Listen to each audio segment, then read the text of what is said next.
नमस्कार शेतकरी मित्रांनो, मी किरण शिंदे परत एकदा तुमचं माझ्या व्हिडिओमध्ये स्वागत करत आहे। शेतकरी मित्रांनो, आजचा व्हिडिओ आपण पाहणार आहोत पीक विम्याबद्दल एकदम थोडक्यात आणि सरळ भाषेमध्ये थोडक्यात माहिती पाहणार आहोत।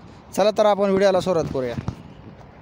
डिसेंबरच्या पहिल्या आठवड्यात राज्यभरातील शेतकऱ्यांना पीक विम्याची रक्कम मिळणार असल्याचे सरकारने जाहीर केले होते।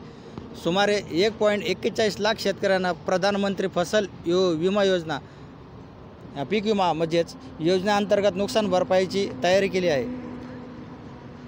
आणि यावर्षी राज्यातील अनेक भागात अतिवृष्टी आणि पुरामुळे पिकाचे नुकसान झालेले आहे। राज्य सरकारने ही नैसर्गिक आपत्ती म्हणून घोषित केली आहे।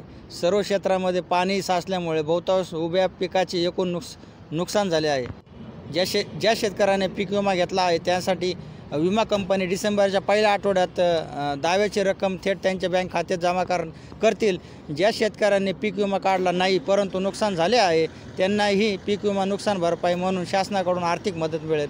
पुरामुळे अनेक शेतकऱ्यांचे भात पीक पूर्णपणे वाहून गेले। पुराचे पाणी ओसरल्यानंतर काही शेतकऱ्यांनी भाताची पुनर्लागवड केली आहे आणि त्यांना 10 दिवसाच्या आत विमा दावा म्हणून 7,000 प्रति एकर 16 ते 30 नोव्हेंबरच्या दरम्यान देशभरात पीक कापण्याचे प्रयोग सुरू झाले आहे।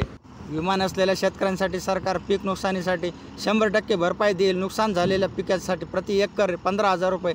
त्याचबरोबर शेतकरी विमा दाव्याची आतुरतेने वाट पाहत आहे। असे अप्रत्याशित हवामानाच्या घटनेमुळे यावर्षी मोठ्या प्रमाणात नुकसान झालेल्या शेतकऱ्यांसाठी डिसेंबरच्या सुरुवातीलाच दिलेली रक्कम एक दिलासा उपाय म्हणून येईल। हा व्हिडिओ इथं संपवतो। जय हिंद, जय महाराष्ट्र, जय शिवराय, रामकृष्ण हरी।